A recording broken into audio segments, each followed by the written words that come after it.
Top 5 sketching mistakes जो हर एक beginner अपनी स्केचिंग के दौरान करता ही है। हेलो एवरीवन, दिस इज आदर्श और आज हम बात करेंगे स्केचिंग को लेकर, क्योंकि मैं काफ़ी टाइम से स्केचिंग के ऊपर काम कर रहा हूँ और बहुत सारी ऐसी मिस्टेक होती हैं जो मैंने भी की हैं, लेकिन अगर हम उन मिस्टेक्स को करेक्ट कर लें समझ के तो हम इजीली स्केचिंग को इम्प्रूव कर सकते हैं और फास्टली इम्प्रूव कर सकते हैं। इन मिस्टेक्स को समझना इसलिए ज़रूरी है क्योंकि हर एक बिगिनर चाहे कोई हो वह इनको करता ही है, लेकिन यहाँ पर समझना ज़रूरी यह है कि इन मिस्टेक्स को हम समझ भी जाएं, उसको करेक्ट करने में काफ़ी ज़्यादा प्रॉब्लम होती है क्योंकि वह मिस्टेक्स ऐसी हैं जो हम इजीली नहीं छोड़ पाते हैं। तो सबसे पहले हमें इन मिस्टेक्स को समझना ज़रूरी है कि हम किन किन लेवल पर मिस्टेक्स करते हैं। चलिए स्टार्ट करते हैं। सबसे बड़ी चीज़ कि मोस्टली आर्टिस्ट को स्केचिंग का एक्चुअल मतलब ही पता नहीं होता है, इसकी वजह से ही सारी गलतियां होती हैं। अब बहुत से लोग सोचेंगे कि नाम से गलतियों का क्या मतलब। तो एक बात समझिए, ड्राइंग एक बहुत बड़ा शब्द है जिसमें सारी चीज़ें आती हैं, जहाँ पे आप proportions, angles, lines, shadows, values, textures हर एक चीज़ सीखते हो। लेकिन स्केचिंग ड्राइंग के अंदर ही आती है। ड्राइंग के अंदर एक बहुत छोटा सा पार्ट है जिसको हम स्केचिंग बोलते हैं। स्केचिंग का बेसिक मतलब होता है जहाँ हम कोई फॉर्म में चीज़ों को ड्रॉ करें। अब ऐसा नहीं है कि हम कोई टाइम लिमिट सेट करें कि 5 मिनट में किया तो ही स्केच कहा जाएगा। स्केचिंग के रीजन्स अलग अलग होते हैं, उसी सेगमेंट के अकॉर्डिंग हम स्केचिंग करते हैं, फिर वही चीज़ हमारा स्केच कहलाती है। लेकिन जितना टाइम हम एक फाइनल वर्क में, एक स्टडी में देते हैं, उसकी कंपेरिजन में बहुत कम टाइम हम एक स्केच को देते हैं। स्केचिंग का मेन मतलब होता है कि हमारे सामने जो चीज़ रखी है या हम पिक्चर से देख के उस चीज़ को ड्रॉ करें, उसके फील को हम क्या कैप्चर कर पा रहे हैं या नहीं। स्केचिंग में हम प्रोपोर्शंस पर ध्यान देते हैं, लेकिन हम हर एक चीज़ को बहुत ज़्यादा बारीकी से सुधारने पर ध्यान नहीं देते। हम वहाँ पे एक फ्लो में काम करते हैं, क्विकली चीज़ों को कैप्चर करने पर फोकस करते हैं कि हम व्यूअर को यह दिखा सकें या हम खुद भी यह चीज़ देख सकें कि क्या मैं जो सामने रखा हूँ उसका फील कैप्चर कर पा रहा हूँ कि नहीं। यह चीज़ अलग अलग चीज़ों में काफ़ी ज़्यादा हेल्प करती है, क्योंकि जब हम क्विकली चीज़ों को करते हैं तो वहाँ पे हमारे प्रपोर्शन जजमेंट की एबिलिटी बढ़ती है।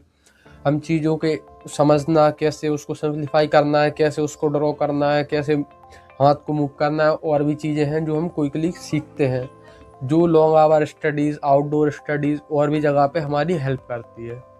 अब रहा सवाल मिस्टेक्स का कि मिस्टेक्स कौन कौन सी होती हैं जो हम एक स्केचिंग के दौरान करते हैं। पहली मिस्टेक है कि हम बहुत ज़्यादा स्लोली काम करते हैं। मतलब स्लो का मतलब ये नहीं होता है कि आप धीरे काम कर रहे हो, आप हर एक लाइन को ऑब्जर्व करके बना रहे हो, तो इसको हम स्लो काम करना नहीं बोलते।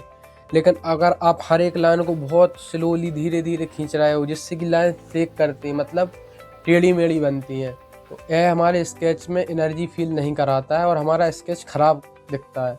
तो इसके लिए आपको पहले अपनी लाइन क्वालिटी पर वर्क करने की ज़रूरत है। जब आपकी लाइन क्वालिटी अच्छी होगी तो उसके बाद आप एक फ्लो में काम कर पाओगे, जिससे आपके वर्क में स्पीड भी आएगी और आपके वर्क में एनर्जी भी दिखेगी। स्लो वर्क करना गलत चीज़ नहीं है, लेकिन किस तरह से आप स्लो कर रहे हो। अगर आप ऑब्जर्वेशन को ज़्यादा टाइम देते हुए स्लो वर्क कर रहे हो तो यह चीज़ एक पॉजिटिव पॉइंट है, क्योंकि ऑब्जर्वेशन हर जगह ज़रूरी है। लेकिन अगर आप ऑब्जर्व कम कर रहे हो लेकिन अपनी हर एक लाइन को, हर एक चीज़ को, जैसे कि अगर आप मेरे फेस को स्केच कर रहे हो तो आप हर एक आईब्रो को, लिप्स को, बालों को, हर एक चीज़ को बारीकी से बना रहे हो, धीरे धीरे स्लोली बना रहे हो, जिसकी वजह से लाइंस टेढ़ी मेढ़ी बन रही, तो यह चीज़ एक गलती है, इसको सुधारने की ज़रूरत है। अगर आप मेरे फेस को स्केच कर रहे हो तो यहाँ पे हम क्विकली लाइंस को खींचेंगे कि एक लाइन इधर से आई, एक लाइन ऐसी आई, एक लाइन ऐसी आई, और कुछ लाइंस में ही हमारे स्केच का फील आने लगता है। तो यह चीज़ बहुत ज़्यादा समझना आपको ज़रूरी है। सेकेंड मिस्टेक कि हम स्पीड मैच करना चाहते हैं। जब भी आर्टिस्ट अलग अलग दूसरे आर्टिस्ट को देखते हैं जो काफ़ी टाइम से स्केचिंग कर रहे हैं, तो वह फास्टली वर्क करते हैं, क्योंकि उनकी ऑब्जर्वेशन स्किल और उनके हाथों की मूवमेंट, जो उनका हैंड आई कोऑर्डिनेशन है, जिसको हम बोलते हैं कि क्या हम जिस चीज़ को देख पा रहे हैं उसको एग्जैक्टली हाथ के द्वारा ड्रॉ कर पा रहे हैं, तो यह चीज़ उनकी काफ़ी ज़्यादा इम्प्रूव रहती है, जिसकी वजह से वह क्विकली स्केच कर पाते हैं। लेकिन ऐसा बिगनर हम इस चीज़ को इग्नोर कर देते हैं और हम उनकी स्पीड को मैच करने की कोशिश करते हैं, जिसकी वजह से मोस्टली गलतियां हमारी होती हैं कि हमारे प्रपोर्शंस गलत होते हैं, हम डायरेक्ट और शेडिंग्स वैल्यूज़ को इन सबको देखने में लग जाते हैं, जिसकी वजह से सारी चीज़ें ख़राब हो जाती हैं। तो यहाँ पे आपको, अगर आप अभी स्टार्टिंग में हो, तो आपको अपनी नेचुरल स्पीड से ही वर्क करना है। तो स्पीड है वह कभी इकट्ठी बढ़ती नहीं है, वह धीरे धीरे ही प्रैक्टिस के साथ बढ़ती है। तो आप कंटिन्यूस बेसिस पे प्रैक्टिस करनी है और डेली प्रैक्टिस करनी है, बिना रुके, बिना किसी चीज़ को छोड़े, और एक सही तरीके से और सारी चीज़ों को समझते हुए, ऑब्जर्व करते हुए। अगर आप यह चीज़ करोगे और दूसरों से खुद को कंपेयर करना बंद कर दोगे, तो ऑटोमेटिकली आपकी ग्रोथ होगी और एक टाइम के बाद आप उस लेवल पर भी पहुंच पाओगे जिससे आप कंपेयर करके अपनी स्केचिंग में स्पीड बढ़ा रहे थे। तो यह चीज़ आपको समझना ज़रूरी है कि आपको अपने नेचुरल स्पीड से ही स्केचिंग करनी है और फिर धीरे धीरे आप प्रैक्टिस के साथ उसको इम्प्रूव करते जाओगे। तीसरी और सबसे इम्पोर्टेंट मिस्टेक जो हर एक आर्टिस्ट को समझना ज़रूरी है कि हम गलत रेफरेंसेस का यूज़ करते हैं। अब देखिए, गलत रेफरेंसेस कैसे हुए। हम जब ड्राइंग सीखते हैं तो वहाँ पे हम एक रूल फॉलो करते हैं जिसका नाम है ड्रॉ व्हाट यू सी। इसका मतलब होता है कि हम क्या जो देख रहे हैं उसको बना पा रहे हैं या नहीं। और यह चीज़ स्केचिंग स्टडीज़, लाइव स्टडीज़, कुछ भी हो, वहाँ पे हर जगह अप्लाई होता है और हर एक मास्टर आर्टिस्ट इस रूल को फॉलो करता है। लेकिन अब यहाँ पे मिस्टेक क्या है कि जब हम स्टार्टिंग करते हैं तो वहाँ पे हमारी आंखें इतनी ज़्यादा ट्रेंड नहीं होती कि हम हर एक चीज़ को देख के ड्रॉ कर पाएँ। वह चीज़ प्रैक्टिस के साथ धीरे धीरे डेवलप होती है। लेकिन हम गलती क्या करते हैं कि जब हम दूसरे आर्टिस्ट को देखते हैं वह डिफ़िकल्ट सब्जेक्ट का यूज़ करके स्केचिंग करते हैं और क्विकली उसको स्केच कर लेते हैं और वह काफ़ी अच्छा भी दिखता है। तो हमको भी लगता है कि हम भी वह चीज़ करें। उस चीज़ को ट्राई करने में कोई गलती नहीं है, लेकिन केवल उसी चीज़ पर ही अड़े रहना, आपकी मिस्टेक भी हो रही है फिर भी आप उसी चीज़ को कर रहे हो, तो यहाँ पे आपकी ग्रोथ बहुत ज़्यादा स्लो हो जाती है। एक बात समझिए, अगर आप एक छोटे बच्चे को डायरेक्ट हाई स्टैंडर्ड की बुक्स पढ़ने दोगे तो उसका दिमाग कंफ्यूज होगा, यह एक कॉमन सी बात है। उसी तरह जब हम ड्राइंग पेंटिंग सीखते तो वहाँ पे हर एक स्टेप को एक एक करके बढ़ाना ही सही रहता है। जब आप पहले सिंपल सब्जेक्ट का यूज़ करते हो, फिर उसके बाद धीरे धीरे जब आप डिफ़िकल्टी बढ़ाते हो, तो एक टाइम के बाद फिर आपकी आंखें इतनी ज़्यादा ट्रेंड हो जाती हैं कि आप कोई भी सब्जेक्ट फिर ईजीली बना पाते हो। तो यह चीज़ समझना भी काफ़ी ज़्यादा ज़रूरी है कि हमें सही रेफरेंसेस का यूज़ करना ज़रूरी है। मैं रेफरेंसेस के ऊपर एक कंप्लीट वीडियो बना के इस चैनल पर डाल दूंगा कि आपको स्टार्टिंग में किस टाइप के स्केचेस यूज़ करने हैं और किस तरह से उनकी डिफ़िकल्टी बढ़ानी है। और अगर आप स्केचिंग में इंटरेस्टेड हैं तो इस चैनल पर शॉर्ट वीडियोस के माध्यम से एक सीरीज़ रन हो रही है जिसका नाम है मास्टर द स्केचिंग। इसमें हम स्केचिंग को हर एक पार्ट को अच्छे से समझ रहे हैं, मतलब बेस से लेके एडवांस तक कि कब कौन से सब्जेक्ट को लेना है, कब उसकी डिफ़िकल्टी बढ़ानी है, कैसे कैसे सब्जेक्ट लेते हैं, कैसे पेंसिल को पकड़ते हैं, क्या से यूज़ करते हैं, क्या पेपर, हर एक चीज़, और कैसे उसमें इम्प्रूवमेंट लानी है, कैसे उसको सिंप्लीफाई करना है, हर एक चीज़ को कवर किया गया है। तो अगर आप इस चीज़ में इंटरेस्टेड हो तो इस चैनल से कनेक्टेड रहिएगा। Fourth mistake, depends on materials. यह एक बहुत कॉमन सी मिस्टेक है जो हर एक बिगनर में होती है। वह अलग अलग टूल्स को ट्राई करना चाहता है और सोचता है कि मैं इस पेंसिल को यूज़ कर लूँ तो शायद अच्छा आर्टवर्क बनाने लग जाऊँ। एक बात समझिए, अगर आप क्रिकेट में एकदम नए हैं, आपने कभी क्रिकेट नहीं खेला, ठीक है, अब आप खुद ही सोचिए, अगर मैं आपको विराट कोहली जिस बैट का यूज़ करके खेलता है, अगर मैं उस विराट कोहली का भी बैट ला के आपको दे दूँ तो क्या आप उसके जैसा खेलने लग जाओगे? या जो शूज़ रोनाल्डो पहनता है तो अगर मैं आपको दे दूं तो क्या आप उसके जैसे फुटबॉल खेलने लग जाओगे? या उसेन बोल्ट जो दौड़ में काफ़ी ज़्यादा उन्होंने वर्ल्ड रिकॉर्ड बनाया, तो क्या उनके शूज़ ला के आपको दे दूं तो क्या आप उनके जैसे दौड़ने लग जाओगे? यह चीज़ पॉसिबल नहीं है किसी भी तरह से। जब तक आप उनके जैसी मेहनत नहीं करोगे, उनके जैसी प्रैक्टिस नहीं करोगे, तब तक आप इस चीज़ को अचीव नहीं कर सकते। यही सेम चीज़ हमारी ड्राइंग में भी अप्लाई होती है कि यहाँ पर ना टूल्स मैटर करते हैं, ना कोई पेपर मैटर करता है, ना कुछ और मैटर करता है। यहाँ पर केवल एक चीज़ मैटर करती है, वह होती है हमारी स्किल्स। और स्किल्स कैसे डेवलप होती है? जब हम अपनी चीज़ों को अच्छे से ऑब्जर्व करना सीखते हैं। क्योंकि जब तक आप किसी चीज़ को ऑब्जर्व करना नहीं सीखोगे, उसको समझोगे नहीं, जानोगे नहीं कि मिस्टेक कहाँ पे हो रही है, क्या चीज़ सुधारने की ज़रूरत है, क्या चीज़ सही हो रही है, कैसे लाइन्स को देखना है, कैसे उसमें वैल्यूज़ को देखना है। जब आप ऐसी सारी चीज़ें ऑब्जर्व करना सीख जाओगे और उनको समझना सीख जाओगे तो फिर आप मटेरियल्स पर डिपेंड नहीं रहोगे। फिर आपके हाथ में पेंसिल हो, पेन हो, ब्रश हो या कुछ भी हो, मार्कर हो, कुछ नहीं है तो कोई अगर आपसे बोल दे कि ये लकड़ी पकड़ो, मिट्टी पर इससे कुछ बनाओ, तो आप बोलोगे नहीं नहीं मैं तो पेपर पर बनाता हूँ, तो ये चीज़ एज एन आर्टिस्ट आपके लिए गलत है। क्योंकि अगर आपके पास स्किल है तो आप कहीं भी किसी भी चीज़ से कुछ भी बना सकते हो। तो यह चीज़ बहुत ज़्यादा ध्यान रखना ज़रूरी है, क्योंकि हम अपने पैसे और अपना टाइम काफ़ी ज़्यादा बर्बाद कर लेते हैं केवल मटेरियल्स के चक्कर में। जैसे कि आपने मुझे ही कोई मटेरियल यूज़ करते हुए देख लिया, आपने मुझे कमेंट किया कि भाई आप कौन सा मटेरियल यूज़ करते हो, मैंने उसको मान लीजिए रिव्यू वीडियो डाल दिया।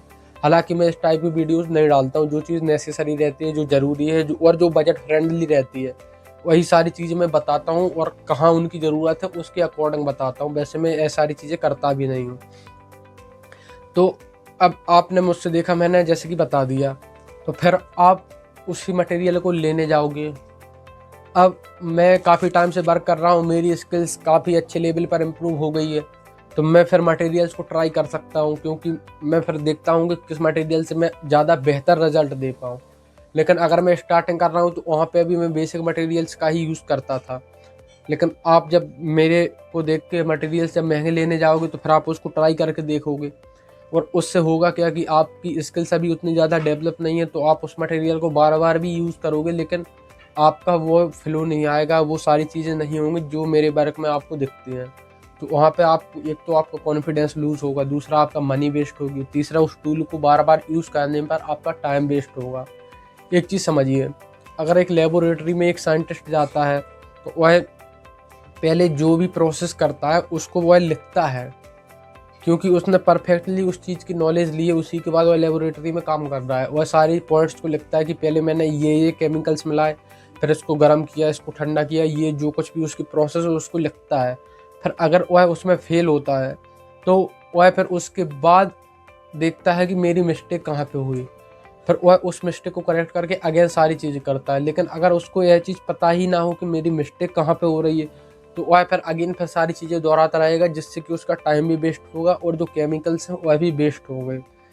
तो यहाँ पे समझने वाली बात क्या है कि वह जब पहले से उसकी एजुकेशन इतनी अच्छी रहती है कि उसको सारी चीज़ें पता रहती हैं, तो उसी तरह जब हमें ड्राइंग में सारी चीज़ जब पता रहती हैं कि क्या चीज़ होती है, कहाँ पे गलती होती है, कैसे उसको सही करना है, और जब हम उसको काफ़ी अच्छे लेवल पर इम्प्रूव कर ले जाते हैं, फिर उसके बाद हम किसी भी टूल से एक्सपेरिमेंटेशन कर सकते हैं। तो वहाँ पे एक चीज़ होती है कि हमारे लिए केवल फिर टूल नया रह जाता है, जो प्रोपोर्शंस है, जो एंगल्स हैं, जो प्रिंसिपल्स हैं, वह हर जगह सेम ही रहते हैं, जिसकी वजह से हमें फिर ज़्यादा डिफ़िकल्टीज नहीं होती और हम उस टूल को बेहतर तरीके से अपने अकॉर्डिंग यूज़ कर पाते हैं।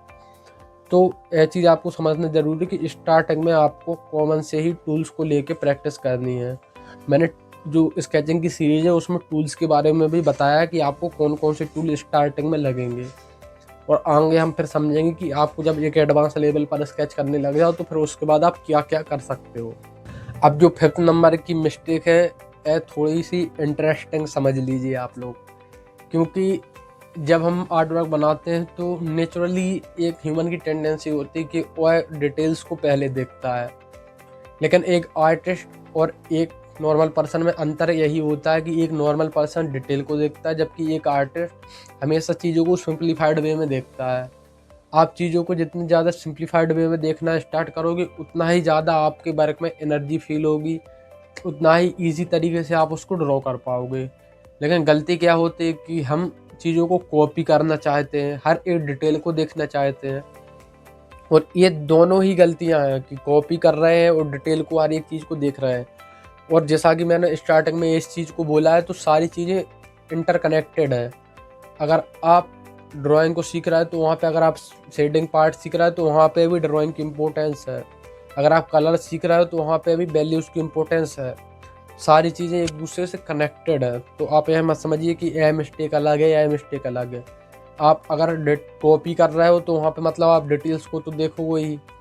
तो यह चीज़ बहुत ज़्यादा हमें एक तो हमारे टाइम टेकिंग बना देती है, क्योंकि जब आप कोई लिए स्केच करते हो, कई बार ऐसा होता है जब हम 2 मिनट, 5 मिनट या 30 सेकंड या 1 मिनट के जेस्चर स्टडीज़ करते हैं, या क्विक फॉर्म में 5-10 मिनट में स्केच करते हैं, तो वहाँ पे जब हम क्विकली हर चीज़ को बनाते हैं तो वहाँ पे फ्लो काम करता है कि हम एक फ्लो में वर्क करते हैं, कुछ लाइन्स खींची और हमारा स्केच बन गया। लेकिन जब हम हर एक डिटेल को देखते हो, हर एक चीज़ को कॉपी करने जाते हैं, तो उसमें हम नॉर्मल से स्केच में भी काफ़ी ज़्यादा टाइम लेते हैं, जो कि हमारी ओवरऑल जो ग्रोथ है उसको रोक देता है।